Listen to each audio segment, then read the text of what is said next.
Can't wait to see what you think of this one.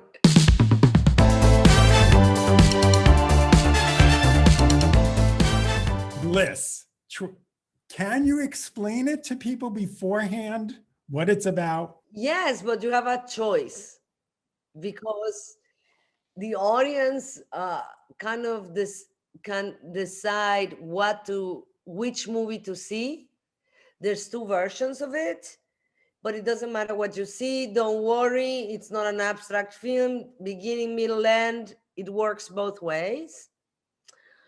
And they can choose to see a movie that it's about two people struggling with addiction and using substance to escape a reality, or they can choose to see a sci-fi movie that talks about a bliss world where I play a scientist that creates an ugly world so that some of us can go into this simulation and experience this world so we can appreciate the bliss world, because by now everybody takes it for granted and they're used to it.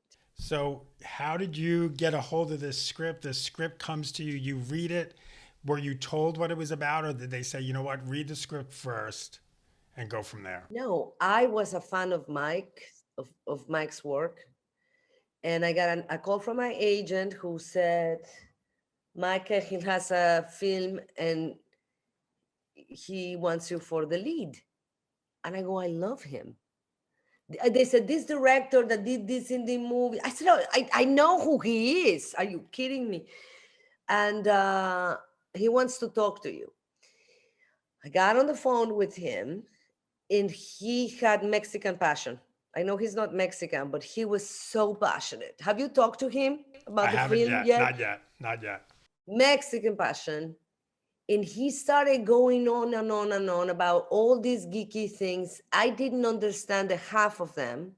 He was very technical and very fast, but he definitely had a very clear vision of an original movie where I played two characters that were completely opposite to each other. And within all the geeky talk, there was very specific human explorations that grounded the film not to be just like some crazy sci-fi. We're not out there to try to save the world, and I thought I was so lucky to find something so original. And by the way, where my age and my ethnicity and my looks had nothing, he saw me from the beginning. I still don't understand why. I do. I kind of do now. But I said, yeah, let's do it. Send me the script. He's like, but wait, yes, you want to read the script? I said, no, let's just do it. But I'll read the script, of course. And then we'll meet and we'll talk about it some more when I understand it in context. And that's how it happened. Very easy. What did you learn about yourself playing Isabel? Like you said, you're playing almost two different characters. So what did you learn about yourself? A lot of really useful things for the times we're living. The first one was that he gave us the choice to decide as an actor what film you're doing. And I decided to play an addict. And it was not even 1 week into the movie where I went, no, this is real. Like the character took over me. Because the actress was playing an addict that thought this was the reality. And then she was going to have her moments of insecurity. And not even like maybe 3 days, I went like, no, this is real.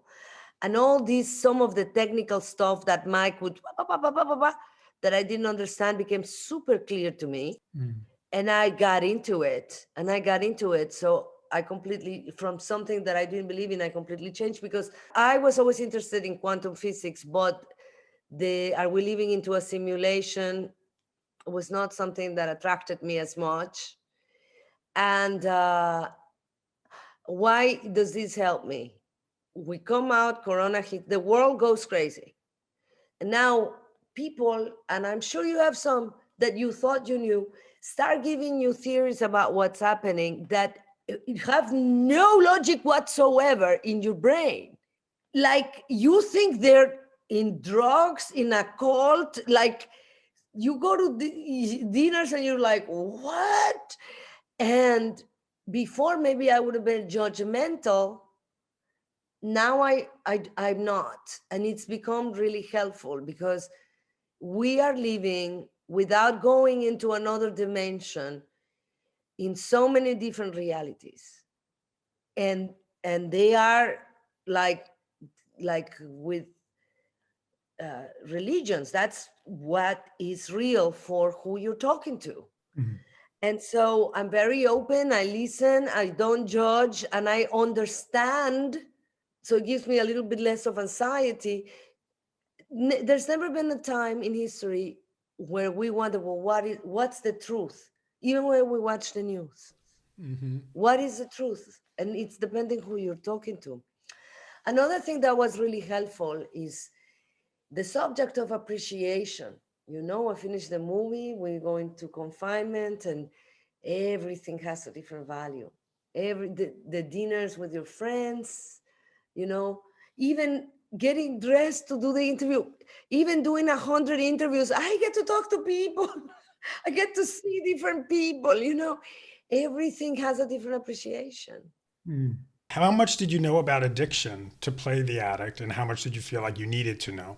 Oh, I have some. I've lost some close friends to addiction, but I still did my research with Mike also, so that we researched both things. We created, by the way, a whole background for her that it's not in the movie. That even if it was the ugly world, it was her background in the ugly world in the simulation, so it would work both ways. I came from a family where I was the first one to go to college. This is not in the movie, it's not going to help you. And then I messed up. Okay. And so, no, we work hard, and I love it. He's gave me a lot of time. We really spent a lot of time together, a lot of time on the phone. He came to London to see me. I saw him in LA, and then Owen comes along. Completely different way of approaching things. Very relaxed. This is my favorite thing. We get him to come to rehearse in my house, and he arrives, hello. Do you have any food? I didn't eat, I'm hungry. Oh, I'll make you something. I start cooking. Meanwhile, Mike and I are talking. And he's like, okay. Oh, yeah. He's watching me. And he goes, oh, I see how you're going to do this part so great. I see the madness running around. And then when he finished eating the second serving, let's say, okay, let's do the scenes. Let's rehearse this scene. And he goes, nah, I got it. I'm gonna go now. And it's like, no, but we haven't rehearsed. No, I'm good. I got it. I don't like to overdo it. He left. How unsettling is that? It was unsettling until he got on the set. Perfect. We really had a lot of fun together. So, what did you make him for lunch that day? What did you whip up? Chiles rellenos. My favorite. Because, by the way, he said, can you make me Mexican food? And do you have some hot? He's a foodie. We connecting that too. He was in at lunchtime, he would take his bike and research the unknown hidden restaurant or taco place. Or I love him. He likes the food. So, I have to ask because my mother in law, my favorite dish she makes is chile rellenos. So, do you do cheese, chicken? How do you do it? Sometimes I make them with this kind of picadillo, this kind of ground beef with the sauce. Uh, when I do it with the cheese, you put some peppers, las rajas. You do it with cheese and rajas. And one tip, you can put also some corn, little pieces of corn in it. And it's really good, but I really don't remember which one I made him that time. I'm hungry now.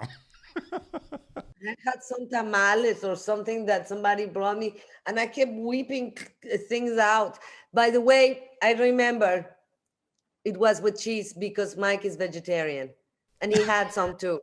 Wow, you're a perfect I was host. cooking, they were eating. Of course, I've got to ask you about Eternals because you want to tell me Of everything. course. And you have to tell me everything because you can't. I'll tell you everything you want to know. Okay, we know you play Ajax. What did you know about this character? What did you know about Eternals before the movie? Nothing. Nothing. I didn't know anything about it. Really? So how do you end up preparing? Did you read every comic book? I'm very lucky. I have a Mexican friend, and she's a female, she's a girl, who's the biggest Marvel geek that you can imagine. Oh wow. My problem was I swore secrecy because, I was one of the first people that they hired, but I had to keep it in a secret for a long, long time. So when I had the call, I said to them, I confess, eventually I will know everything that there is to know. But I don't know what are the Eternals. Do they exist in comics? I don't know who's Ajax. And then they explain everything to me. They explain me the script. They didn't give me the script. I had to sign the contract without reading the script. What? They wouldn't let me see script until I signed. So that was very unsettling. Yeah. What happens if you didn't like the script? Did you have an out? No. That's insane. Yes. I mean, listen, we know Marvel does it whenever they've ever failed, so you knew it was going to be a good script, right? I was scared. I was scared. There's a lot of us also, like in a movie, it's like, what do you, but it doesn't matter because I'm going to tell you what I didn't care, why I didn't care. Love the director. Love the director. She's brilliant beyond your, I mean, she is. To me, I wasn't even doing a Marvel. My agents were like a Marvel franchise. I'm like, oh my God, I'm working with Chloe. And so I was like starstruck when she was talking to me on a Zoom, by the way. And that was very exciting. And then I like it that I played, she is kind of the leader. Mm-hmm. She's the only one that can talk to the Celestials. And I said, I'll get to be bossy on this one too. I can play that. Giving instructions, telling people I can do that. And then I was afraid of the outfit. Can you move in them? I'm claustrophobic. It's not because of the outfit itself. Mm-hmm. I'm claustrophobic. So I Okay. was very afraid that I was going to feel like I couldn't move. And I love the cast. I love it. It's amazing. It has a completely different DNA from the. It's shot different than all the other ones. Did you know that? No. How's it shot? It's in real locations, and they found some crazy extraterrestrial looking locations. I don't know if I'm allowed to talk about what they do with the camera, but it's really camera. It's not like mostly done in post. Right. The cinematography is incredible in it. Incredible. What was it like seeing yourself as Ajax for the first time when you looked in the mirror? It was empowering. Yeah. Yeah, it was empowering. It really moved me. It was weird because I said, you, I'm Mexican. They told me it's never going to happen for you here. And I am representing, so it's not because I'm putting an outfit that I like. It's because we get the right to be superheroes today. I'm also 54. So there was something really moving, not just for me, but for all the different stereotypes. She's not sexy. You know what I'm saying? She's not the sex at all. I'm very short. I've been bullied for being short my entire life.